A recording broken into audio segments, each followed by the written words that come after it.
What's going on, everyone? It's Ben from YGO from Zero, back with another Retro Yu-Gi-Oh video and back with another zombie format video. I've been enjoying this format for a little bit.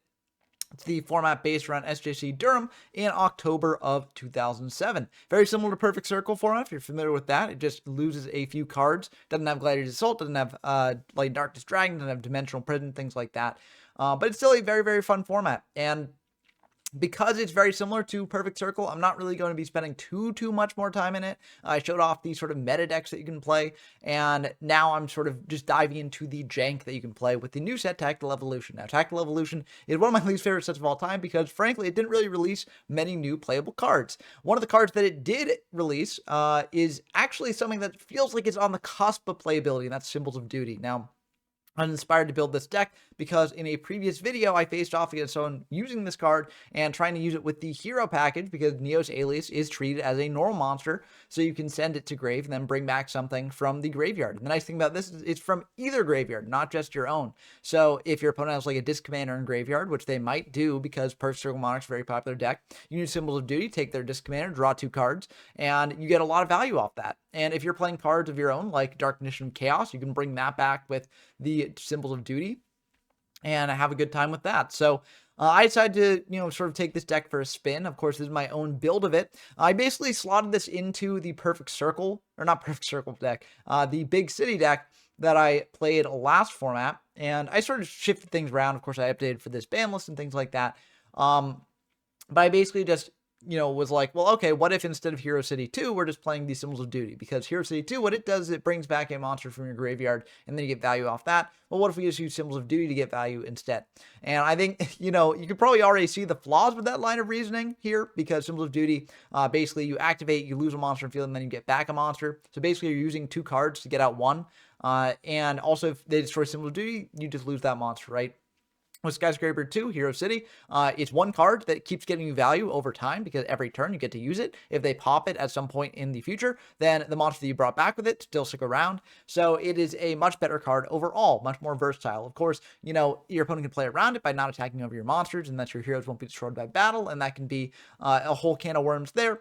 But generally, it's easier to sort of play around Symbols of Duty because Symbols of Duty is a lot worse.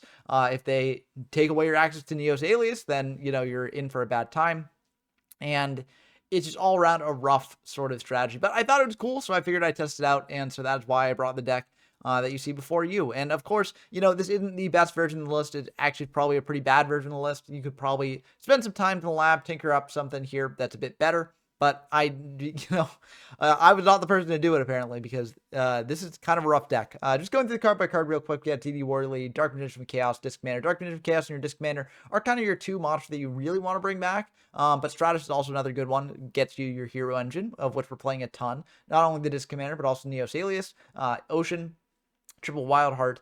We've also got an Exiled Force to search off Rhoda as well, along with Warrior Lady. We got a Morphing Jar to draw deeper in our deck. And then going into the spell cards, we got Triple E-Call because we're playing a lot of heroes, so getting them in hand is not bad. We got Double Lightning Vortex because we can pitch things like Disc Commander and Dark Magician of Chaos for that. We got MST to stop our opponent's back row. We've got Premat to bring back our stuff. We got Double Rhoda to search out warriors from our deck. We got a Smash and Ground to deal with our opponent's monsters. Sword of Divine Light to stall the game a bit. We got Triple Symbols of Duty because I'm trying to sort of see what this card can do. If you want to play this deck seriously, you've probably cut down on the Symbols of Duty. Not worth playing 3 of it. It's a pretty fun card overall if you can actually get to pull off. I'm kind of curious what it would be like as a one-of in a big city deck. Maybe that would be something that people experiment with in the future. Especially because, as I said, being able to take your opponent's Disc Commander is very, very powerful. But we've got a Call of the Honda to bring back our stuff. We've got a Mirror Force to deal with our opponent's monsters. We got Double Pulling the Rug as a meta call because, Monarch is very, very good in this format. We've got Triple Raigeki Break to deal with our opponent's monsters. We got a Sakuretsu Armor. We got Triple Solemn Judgment to stop our opponent's plays, a TD to blow up the board, and a Dust Shoot to rip a card out of their hand. For the side deck, it's kind of just a hodgepodge here. We've got the 3rd Pulling the Rug, along with Double Bottomless if we're up against Monarchs. We've got a Knock for set monsters. We've got Double DD Assailant for more aggressive decks. We got Double Cyber Dragon if we know we're going second. This can be good to bring in. Or if our opponent's playing things like Great Curious Spy, this can be good to sort of bring out there. We got another Exiled Force here, a Grand Mole to bounce back our opponent's stuff, a Heavy Storm to blow up the spell and traps. We got a System Down to deal with machine decks. We got a Gravity Bound to slow the game a bit. We've got a Mind Crush to deal with decks that search a lot, and we got a Saku for more aggressive decks. Student deck doesn't really matter since we're never going into this despite being an elemental hero deck. And yeah, that's going to do it for the deck breakdown. Let's dive into some games and see how this deck does. Okay, we got our first game here against PJ Darkness, a freaking guest on the channel. We're diving into the games. We lose the RPS. It's a bit unfortunate. But let's see if we can still pull out a win here. If you like this sort of content, like seeing retro Yu-Gi-Oh! Games like this in a variety of formats, definitely subscribe to the channel because it really does help a lot and helps us grow us even further. And if you like it, please do leave a like down below. Do all the YouTube stuff. But anyways, our opponent's going to T-set and pass. So we got E-Call, so we're just going to go for that. It's kind of the only playable card we have in hand right now. We're going to E-Call Stratos and then Stratos probably for an Alias just because we got symbols online already. So we get a discard card. We can, set up a Dark Magician Chaos play here. We're just going to attack into the set monster with the Stratos. It is a Gravekeeper Spy, unfortunately. So that will be able to wall us up here and bring out another Spy from deck. And main 2, we're just going to set the Solemn and set the Saku, pass back to them. I don't really feel like it's worth going for swords here. Yes, they might have like a Monarch or something to get aggressive, but if they get a Monarch, they can always spin back the swords if they really want, or if it's Mobius, they can pop it. So it's just not really worth doing. We're at 7,800. I don't think we're going to die here, so we can save the swords for later. But we're going to set those, pass back to our opponent.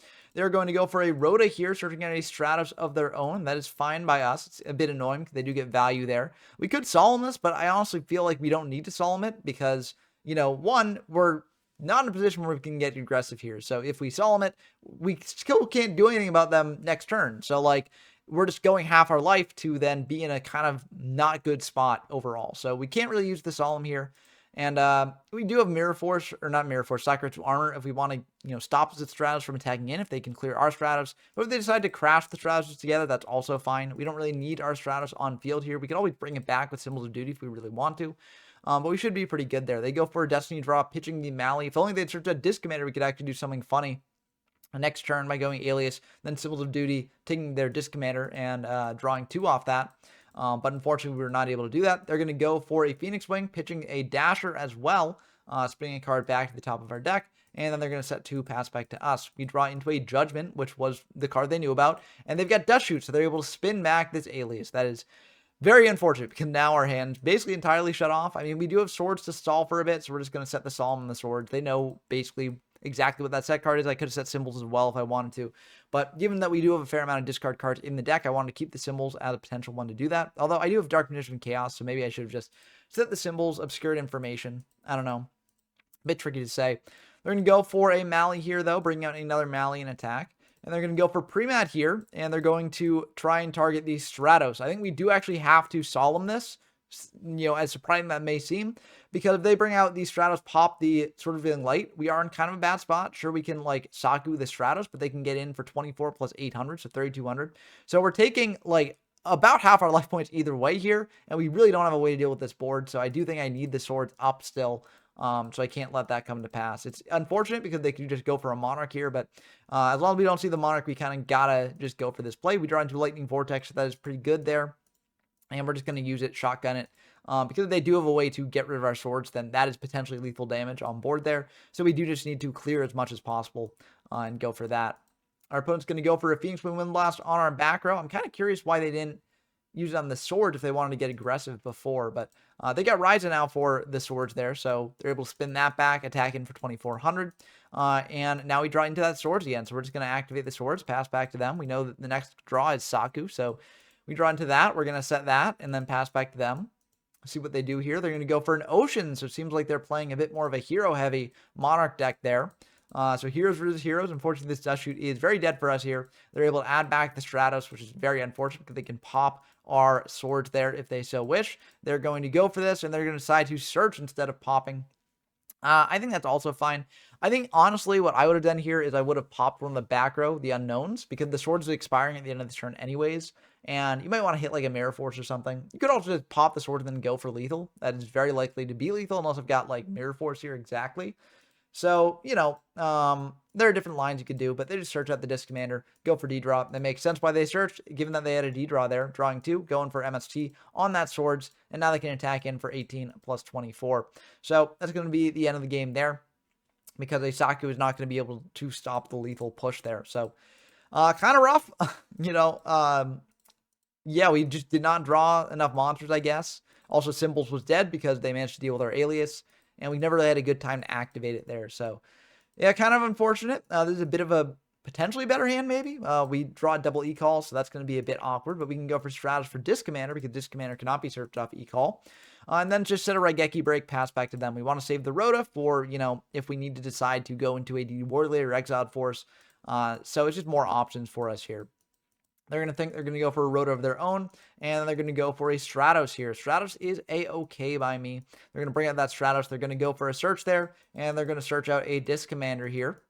And then they're going to go for D-Draw, pitching a Mali, drawing 2. Now, you may be wondering why we did not include D-Draw in our deck, and the reason for that is I didn't want to include a Mali package. I didn't want to include a Dasher package, and I don't think that Diamond Dude's that good in this deck. I mean, maybe we're playing a lot of spells, so maybe it would be good, but there's just not enough things to put in here to really support the engine. I mean, maybe because I'm playing enough discard stuff, the Malis would be good, but like, I feel in a bricky deck like this, you don't want to add more bricks, and Mali I do view as a brick most of the time. Anyways, we're just going to bring out a Wild Heart here, attack in for 15, and then pass back to them. They are going to think about this a bit, and they're going to decide to banish the Mali for another Mali. That probably indicates a Monarch is coming down. They're going to go for Premat for the Stratos. That, I think, is fine. I mean, they could get a search, but I guess we're going to Raigeki break the Premat. I mean, I don't know. I don't think we had to do this. I guess we're just doing it because if they pop our back row, we're just going to hit the Premat anyways. So this prevents from getting a search at the very least. I don't know if that was necessary, though, because they probably do have, like, a Monarch like that, a Ryza. They're going to spin back our Wild Heart, attack in for 24, and then pass back to us. We draw into the Wild Heart that we knew was coming, and now we're in a bit of an interesting spot. We could just go Rhoda and search out, like, Exiled Force or Warrior Lady and just pop the Ryza. That is an option. But what I decided to do instead is I've got the read that they don't really have much back row removal since they went for Premat on Stratos to try and pop our one back row there. So I feel like, we can potentially just survive with an Ocean up and a Raigeki break. So that's what I'm going to do. I'm going to search out the Ocean with the E-Call and then Lightning Vortex, pitch the Wild Heart there and attack in for 15. Unfortunately, they've got a Mirror Force. I was really hoping that Ocean would survive, and then we'd be in a position to add back the Stratos and just get our value engine going again and, potentially pressure them. And Raigeki break, I feel like, is a good enough protector here for our Ocean, but yeah, I don't know. They're just going to set one, pass back to us. We draw into a Sidra, which is pretty good. We're going to go for that Sidra, and then we're going to go for a Rhoda here, and we're going to search out a DD Warrior Lady. The way I figure it is that if it's something like a Sangan or a Treeborn Frog, we want the Warrior Lady to banish it. But if it's something like Graveyard Spy, this still keeps them off Monarch material because we got Sidra to attack over one, and then Warrior Lady to attack over the other. So I'm going to attack him with the Warrior Lady, and I will banish this here and just attack over the other Spy. So I feel like that is ultimately the right thing to do because this Raigeki break's just dead because I don't have any cards in hand. And so I've just got a Sidra and a Dream. Hopefully it will be enough. We draw into an E-Call here, so we can get aggressive here with that E-Call if we want to. We decide not to, though, because I do want something in hand for the Raigeki break. So I decided to hold the E-Call there. And we attack over Treeborn Frog. That is... Oh, that's rough. If only that had been set last turn, then we could have banished that with the Warrior Lady, but...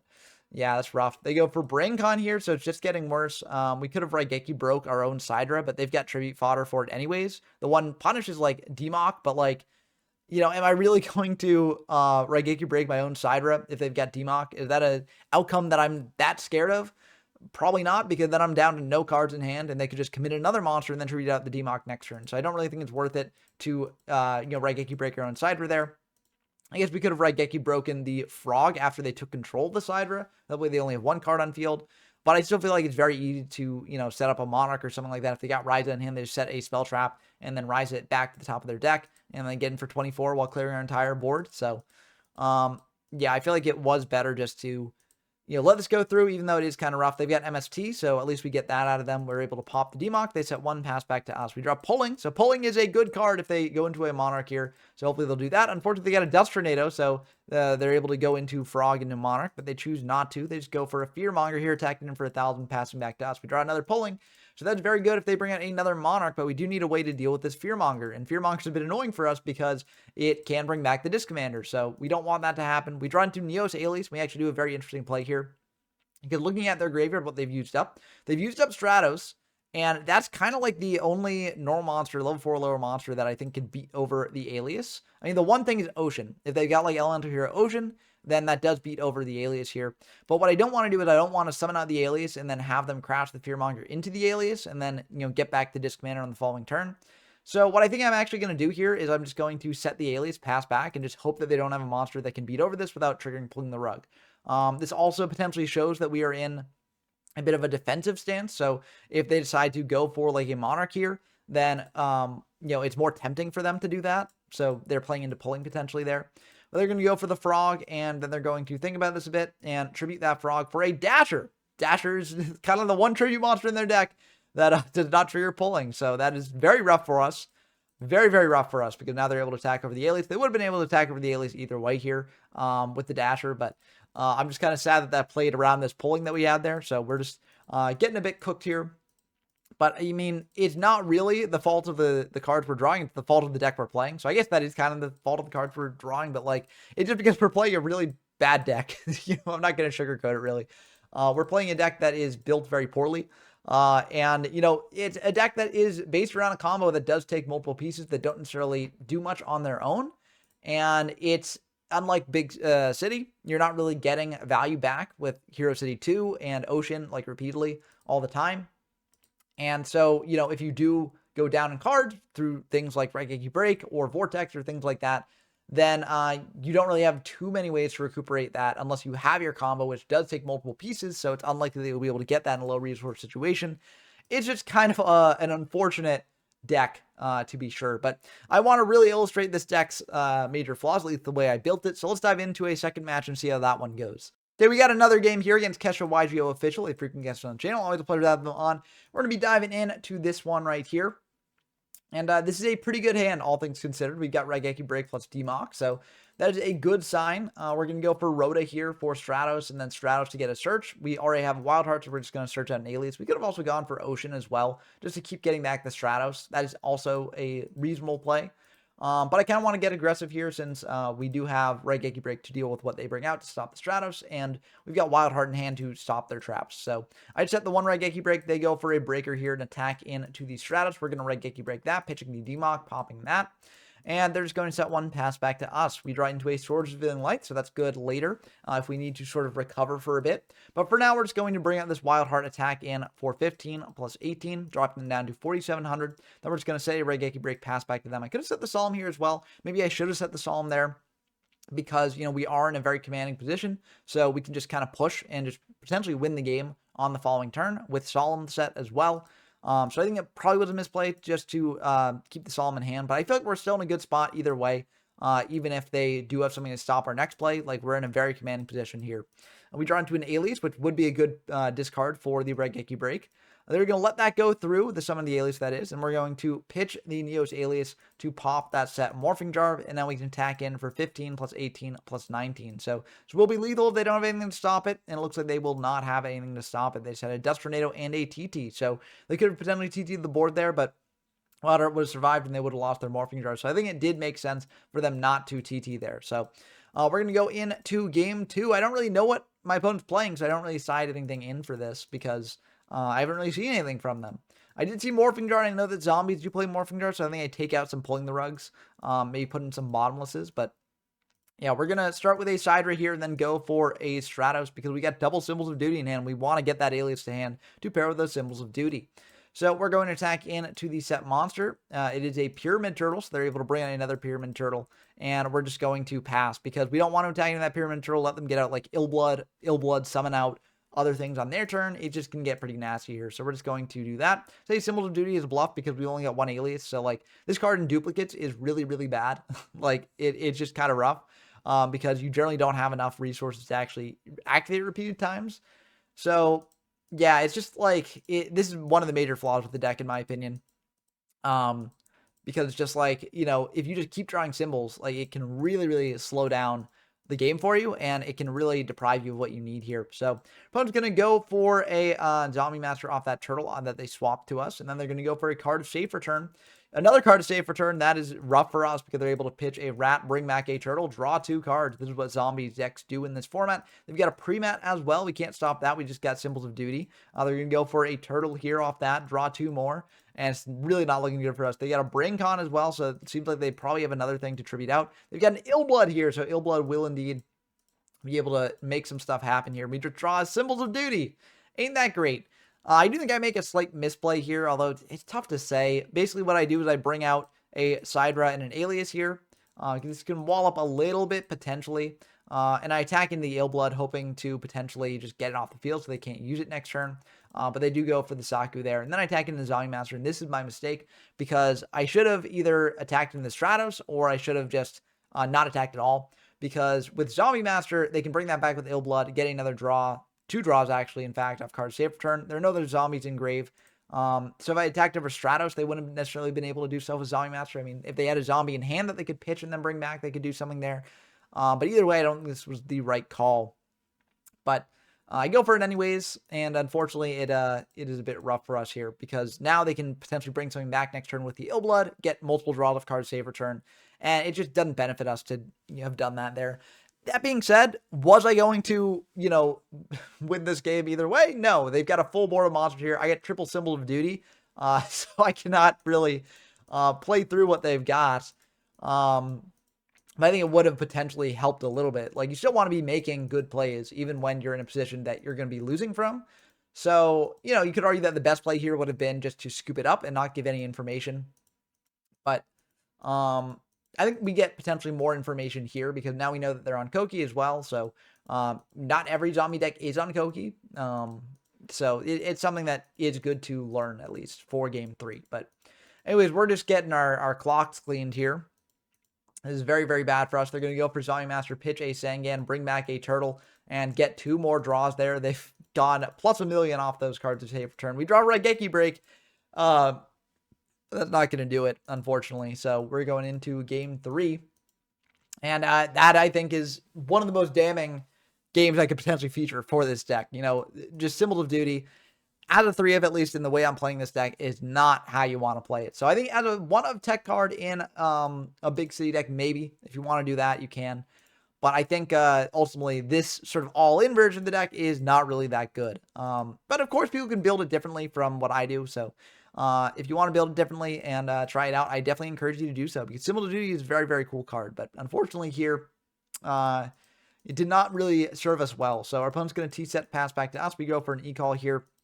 We're having Ocean to try and bounce back that Stratos because we've got Mirror Force and Saku and Solemn. So if they try to do something here, to attack over our Ocean, we've got many ways to protect it. We can just bounce back our Stratos and get things going. They're going to let that go through, and we'll just pass back to them, see what they do.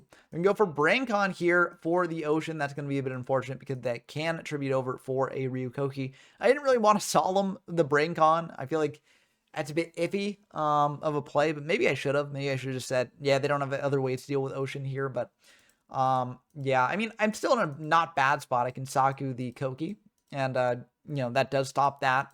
We're going to set 1 pass back to us. We drove for a Rhoda here. Rhoda for Exiled Force to pop the set, which we do have the read is like a recruiter of some sort. We go for Exiled Force instead of DD Wardley because if they've got a Battle Trap, this does play around that. So we're going to pop that Turtle and then attack in for 1800. They get Call the Haunted for the Koki. That's going to be a bit rough for us. We could have potentially Solemned this, but I feel like with Mirror Force up, we don't really need to worry about the Koki that much. So we're just going to set a Swords, pass back to them. I want to bait them into attacking here so I can use the Mirror Force, and there it is. There it goes, popping that Koki. They're going to set 1 passing back to us. We draw into a Solemn Judgment here, so we're just going to summon out that Wild Heart and attack in for 15 plus 18. And it looks like this will all indeed go through. Okay, will not. The Saku will stop these Stratos. But still, we got Wild Heart on field, and we have double Solemn. Strike that. We've got 1 Solemn. But hopefully that Solemn should be enough. We're going to set a card from hand there, pass back to us. We draw a Bottomless Trap Hole here. We're going to attack in for 15 with the Wild Heart. Just try and chip away at their life points. We're going to set a Bottomless, pass back to them. They're going to set 1 card there. We draw into Raigeki Break here. That's very good with the Disc Commander in hand. We're going to attack in for another 15. And we're just going to set the Raigeki Break. We've got a lot of good back row here. If they go for heavy, I think we do have to Solemn that. If they've got Solemn their own, then we can get a bit cooked. But I feel like we're in a very, very good spot overall. We draw TT, and we're going to attack in for 15 here, dropping them down even further. And then we're just going to activate Sword, set the TT, pass back to them. I feel like we're in a very good position. And they reveal that they did have a bunch of spell and trap removal, but unfortunately, they did not have enough monsters to capitalize there because they just had a Green Baboon, a Koki, and a Swap. So that's going to be the end of the game. We actually did manage to win a match with this one, but we didn't win it on the merits of the Symbols of Duty package. In fact, this game, we did not go into Alias at all. The first game, we didn't use symbols with the Alias either. So I mean, it was just one off the back of the Wild Heart, Stratos, things like that. So, yeah, I don't think Symbols of Duty is the way to play heroes in this format. Very, very cool strategy, though. Very, very cool idea to sort of test it out. And again, you know, I'm not the ideal deck builder, so if someone does want to build a better version of this deck, definitely go ahead, because I could definitely be very wrong about it, given this initial build is very, very far from perfect. But let me know what you think about the deck and the tech cards down in the comments below. Also, as I mentioned earlier in the video, like, comment, subscribe. It really does help out the channel a lot and helps grow the community, which then leads to bigger events and things like that. So definitely do that. Head on over to the YGO from Zero Discord server if you want to play games in this format or any other format that I featured on the channel. As always, big shout outs to my patrons, Rinspin, Pork Raccoon, Red Knocker, Tyler Compton, GeoMyFS, Dumbtruck, and Scout Zero. It means a lot that you all supporting this play and encourage me to make more videos like this one in the future. I hope you enjoyed as always, and until next time, I've been Ben from YGO from Zero, and I'm signing off.